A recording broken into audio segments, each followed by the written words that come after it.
Movie की starting होती है एक फार्म को दिखाते हुए जिसमें काफी ज्यादा शीप्स होती हैं। सभी एक तरह की होती हैं। उनमें एक ऐसा शीप होता है जिसका नाम है शॉन और वही इस मूवी का मेन कैरेक्टर भी है। अब हमें इनका ऑनर दिखाया जाता है जो कि एक फार्मर है और एक मिडिल एज्ड मैन है। ये सारे शीप अपनी लाइफ से काफी तंग हैं क्योंकि फार्मर इनसे काफी ज्यादा काम करवाता है और उनकी लाइफ भी काफी बोरिंग और सेम रूटीन की है। फार्मर ने सभी शीप्स को एक ही तंग जगह पर रखा होता है। वो उनसे प्यार भी नहीं करता था, बस उनसे फायदा उठाता था उनकी वूल लेकर। शॉन ये सारी बातें जानता था और अपने साथियों को भी बताने की कोशिश करता है। अब शॉन इन्हें सारा प्लान समझाने के बाद बाहर आ जाता है। इन शीप्स ने इस फार्मर के डॉग को भी एक हड्डी की मदद से इस तरफ से बाहर भेज दिया होता है ताकि जब ये लोग निकलने की कोशिश करें तो डॉग इन पर अटैक न कर सके। अब हम देखते हैं कि फार्मर इनको खोलने आता है लेकिन ये सब के सब शीप्स बाहर भागने लगती हैं। फार्मर इन्हें पकड़ने की काफी कोशिश करता है लेकिन क्योंकि वो अकेला होता है और उसका डॉग भी यहाँ पर नहीं होता तो इनको नहीं पकड़ पाता। आखिरकार वो थक कर यहीं पर सो जाता है। ये सारी शीप्स उसे एक ट्रॉली में लिटा देती हैं। वो उसका ड्रेस चेंज करके उसे नाइट सूट पहना देती हैं जिसमें वो रात को सोता है और साथ ही साथ उसके कानों पर हेडफोन्स लगा देती हैं ताकि वो जाग न जाए और फिर उस तरफ बढ़ती हैं जहाँ पर वो रात गुजारता है यानी सोता है। ये एक वैन होती है जो कि एक मूविंग हाउस भी है और फिर इसके बाद वो उस ट्रॉली को उस वैन की तरफ ले जाती हैं जो फार्मर की होती है और उसे आराम से वहाँ पर लिटा देती हैं और खुद फार्मर के घर में चली जाती हैं। अब वहाँ पर फार्मर का डॉग भी वापस आ जाता है और वैन में अपने मालिक को देखता है। वो वैन का दरवाजा खोलने की कोशिश करता है लेकिन वो नहीं खोल पाता और इसकी वजह से वैन आगे मूव करने लगती है।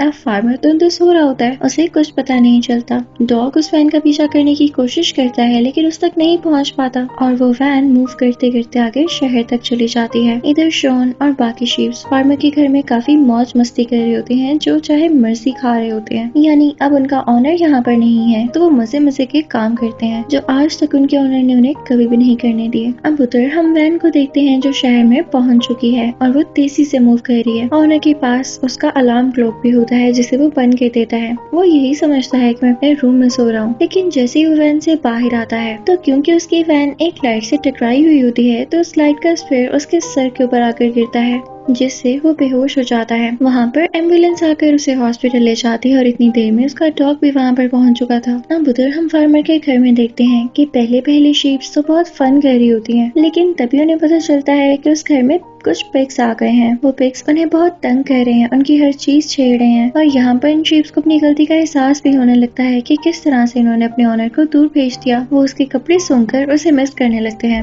अब यहाँ पर शॉन कहता है कि मैं उनको वापस लाऊंगा। सामने एक बस गुजर रही होती है तो शॉन उन सबसे कहता है कि मैं इसी बस में शहर जाऊंगा और उनको वापस लेकर आता हूँ। अब वो चुपके से उस बस की सीट के नीचे छुप जाता है। अब जैसे ही शॉन शहर में पहुंचता है तो वो देखता है कि वहाँ पर एक स्ट्रे डॉग है यानी आवारा कुत्ता है जिसे एनिमल कंट्रोल वाले आकर पकड़ लेते हैं। अब शॉन डर जाता है कि कहीं ये मुझे भी ना पकड़ लें तो वो छुपने की कोशिश करता है लेकिन तभी वो देखता है कि पिछली बस में और उसके बाकी साथी भी आए हैं यानी जो उसके बाकी साथी शीप थे वो भी पिछली बस में आ चुके हैं। वो उनको इशारा करता है कि एनिमल कंट्रोल वालों से बच कर आना। वो बाकी शीप्स को बहुत केयर के साथ बस से उतार लेता है पर इस समय उनके वूल का एक टुकड़ा जमीन पर ही गिर जाता है और जब एनिमल कंट्रोल वाला वहाँ पर आकर देखता है तो उसे पूरा यकीन हो जाता है कि यहाँ पर जरूर कोई न कोई शीप है। अब उसे क्या पता था, यहाँ पर तो शीप्स का पूरा ग्रुप है। अब वो सारी शीप्स एक शॉप में जाती हैं। वहाँ पर ह्यूमन स्वेटर्स होते हैं यानी इंसानों के पहनने वाले स्वेटर्स, कोट और कपड़े होते हैं और इसी की मदद से वो अपने गेटअप चेंज कर लेती हैं। दो तीन शीप्स एक साथ एक ड्रेस पहन लेती हैं और शॉप से ऐसे बाहर निकलती हैं जैसे इंसान हो। अब उधर हम देखते हैं कि उस ओनर को यानी उसी फार्मर को हॉस्पिटल लेकर आया गया है और उसका डॉग भी उसके पीछे पीछे आ जाता है। पर जब वो हॉस्पिटल में अंदर जाने की कोशिश करता है तो उसे रोक लिया जाता है ये कहते हुए कि डॉग्स का हॉस्पिटल में आना अलाउ नहीं है। क्या तुम्हें सिंपल नजर नहीं आ रहा? वो डॉग वहीं पर बैठकर इंतजार करने लगता है पर उससे रहा नहीं जाता और जैसे तैसे करके अंदर आ ही जाता है। उसने अपना गेटअप बदल लिया होता है, मुंह पर मास्क होता है और कॉस्ट्यूम भी इंसानों जैसा पहन रखा होता है जैसे सर्जन्स हो। उधर हम देखते हैं कि फार्मर की याददाश्त जा चुकी है यानी उनकी मेमोरी जा चुकी है, उन्हें कुछ भी याद नहीं है और इसकी वजह यही है जो उनके सर पर चोट आई थी। अब जैसे ही डॉग वहाँ पर आता है तो वो देखता है कि वहाँ पर कुछ लोग आ रहे हैं और इस वजह से कि उन लोगों को शक न हो वो एक सर्जरी रूम में चला जाता है। पर उसे क्या पता था कि इसके अंदर भी लोग हैं। वहाँ पर सर्जरी स्टार्ट होने वाली होती है और इस डॉग के कॉस्ट्यूम की वजह से उसे समझा जाता है कि एक सर्जन है और उसे सर्जरी स्टार्ट करने को कहा जाता है। अब यहाँ पर वो डॉग फंस चुका था, वो कुछ नहीं कर सकता था, तो वो सर्जरी करने के लिए हाँ कर देता है और जैसे वो इंस्ट्रूमेंट पकड़ता है उसे एक स्केलेटन नजर आता है जिसमें बोन्स होती हैं। और आप तो जानते हैं बोन्स डॉग्स की कितनी फेवरेट होती हैं। उससे रहा नहीं जाता, उसके मुंह में पानी आने लगता है। वो फौरन बोन की तरफ बढ़ता है और उसे चाटने लग जाता है, जिसकी वजह से वो पकड़ा जाता है। इतनी देर में वहाँ पर रियल सर्जन भी आ जाता है और डॉग को बाहर निकालना पड़ता है। और उधर हम फार्मर के रूम में देखते हैं कि वो लेटा होता है, पर तभी वहाँ पर एक आदमी होता है। उसके हाथ में हैमर और नेल होता है, यानी हथौड़ा और कील।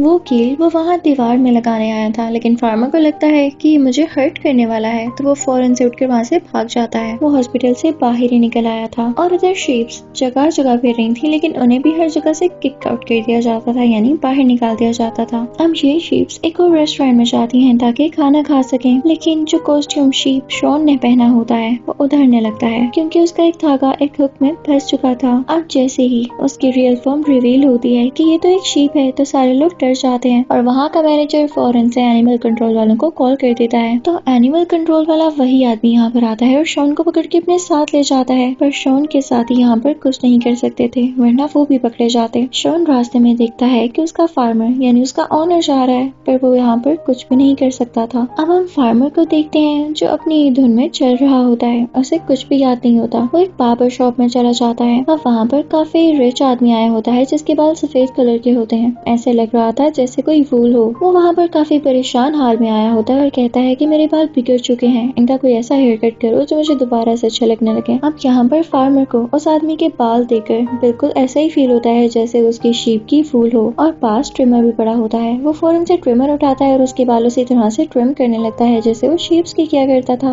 अब बार्बर सैलून का सारा स्टाफ डर जाता है कि कहीं ये रिच आदमी उनकी इंसल्ट न करे कि मेरे बालों का क्या बना दिया है, लेकिन उस आदमी को तो ये हेयर स्टाइल बहुत पसंद आता है, जिसके बदले में उन्हें काफी ढेर सारे पैसे देकर जाता है। इस बात की वजह से वो मैनेजमेंट काफी खुश होती है और इस फार्मर को अपने हाथ जॉब पर रख लेती है। उधर हम देखते हैं कि एनिमल कंट्रोल वाले ने शॉन को जिस भी कंटेनर में बंद किया है वहाँ पर फार्मर का डॉग भी है। अब वो दोनों यहाँ पर मिलकर दुखी हो जाते हैं क्योंकि उन्हें फार्मर मिल नहीं रहा। वो सोचने लगते हैं कि वो कैसे इस प्रिजन से अपनी जान छुड़ाकर भागेंगे। वो बड़ी चालाकी के साथ वहाँ से एस्केप कर जाते हैं और एनिमल कंट्रोल वाला खुद उस केज में बंद हो जाता है। उधर हम देखते हैं कि उसे रिच मैन ने, जो कि एक इन्फ्लुएंसर था या यूं कह लें कि एक एक्टर था, वो सोशल मीडिया पर अपनी पिक्चर पोस्ट करता है जो हेयर कट वो यहाँ से करवा कर गया है। तो उसके फॉलोअर्स उस हेयर कट को काफी पसंद करने लगते हैं और इस हेयर कट की डिमांड बढ़ने लग जाती है। अब यहाँ पर पूरी दुनिया से लोग इससे कटिंग करवाने आते हैं। फार्मर काफी फेमस होने लगता है।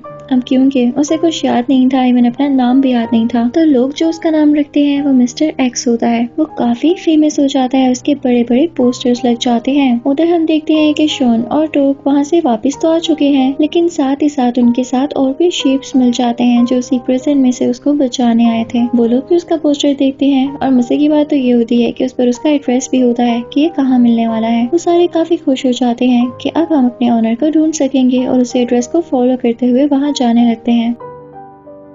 अब ये सारे के सारे शीप्स उधर पहुंच जाते हैं, यानी बार्बर सैलून में। वहाँ पर शॉन जब अंदर जाता है तो वो फार्मर उसे पहचानता नहीं है और उसे वहाँ से बाहर निकाल देता है, पर शॉन को लगता है कि उनसे नाराज है, अब सेटल हो चुका है और अब हमें बुलाना नहीं चाहता। शॉन की आंखों में आंसू आ जाते हैं और वो बाहर आकर अपने साथियों को बताता है और वो लोग गार्बेज के पास ही रात गुजारने का फैसला करते हैं। शॉन काफी उदास होता है और अपने ओनर की पिक्चर को बार बार देख रहा होता है, पर वो पिक्चर अचानक से उठ जाती है। तभी हम देखते हैं कि वहाँ पर एक बेबी शीप यानी बहुत छोटी शीप रो रही होती है, तो सब शीप्स उसके इर्द गिर्द गाना गाने लगती हैं ताकि उसका मूड ठीक कर सके। पर ये गाने की आवाज उस फार्मर तक भी चली जाती है। पता नहीं कैसे वो उनके साथ गाने लग जाता है और उस आवाज की तरफ बढ़ने लगता है, लेकिन उससे पहले जो उसकी हॉस्पिटल की रिपोर्ट होती है जिसमें लिखा होता है कि इसकी मेमोरी लॉस हो चुकी है, उसको क्रम्बल करके खिड़की से नीचे फेंक देता है। अब ये रिपोर्ट उन शीप्स तक जाकर गिरती है जिसमें वो शीप्स पढ़ लेते हैं कि इसका मेमोरी लॉस हो चुका है। तब उनको कुछ हौसला होता है कि नहीं, वो हमें बाहर नहीं निकाल रहा था बल्कि वो हमें पहचान नहीं रहा था। अब ये लोग सोचने लगते हैं कि हमने फार्मर को वापस घर किस तरह से लेकर आना है। वो एक टॉय हॉर्स तैयार करते हैं जिसके अंदर काफी जगह होती है कि वो फार्मर को भी छुपा ले और खुद भी आ जाए। अब ये सारे उस सैलून के बाहर जाते हैं और कुछ इस तरह से जंप्स करने लगते हैं कि उनको लगे कि ढेर सारी शीप्स हैं और गुजरी जा रही हैं। वो सारी शीप एक एक करके जंप करने लगती हैं और दोबारा से इस राउंड को रिपीट करती हैं। सैलून के स्टाफ को लगता है कि इतनी ढेर सारी शीप्स हैं तो उसे वो काउंट करते करते सो जाते हैं। इवन फार्मर भी सो जाता है। तो अब शीप्स फार्मर को उठाती हैं और उस टॉय हॉर्स के अंदर बिठा देती हैं और फिर रास्ता पता करते हुए अपने घर की तरफ निकल पड़ती हैं। उधर वो एनिमल कंट्रोल ऑफिसर भी उनके पीछे होता है। फाइनली ये लोग अपनी वैन तक पहुंच जाते हैं और उसके साथ कनेक्ट करते हुए, यानी जो बस इनके एरिया तक जा रही थी उसके साथ वो वैन कनेक्ट करते हुए उस तरफ जाने लगते हैं। पर वो एनिमल कंट्रोल ऑफिसर भी अभी तक इनके पीछे होता है। ये लोग अपने घर जाते ही फौरन से एक शेल्टर में छुप जाते हैं, पर एनिमल कंट्रोल ऑफिसर उस कैबिन को सील कर देता है और एक क्रेन की मदद से एक बड़े से गड्ढे में फेंकने लगता है। अगर घर की बात की जाए तो वहाँ पर पिग्स उस फार्मर को देखते ही घर की सफाई करके वहाँ से भाग चुके होते हैं, तो घर बिल्कुल खाली और साफ सुथरा होता है। उधर ये सारी शीप्स और फार्मर जैसे ही गड्ढे में गिरने वाले होते हैं तो शीप्स जैसे तैसे करके फार्मर को होश में लाते हैं और उसे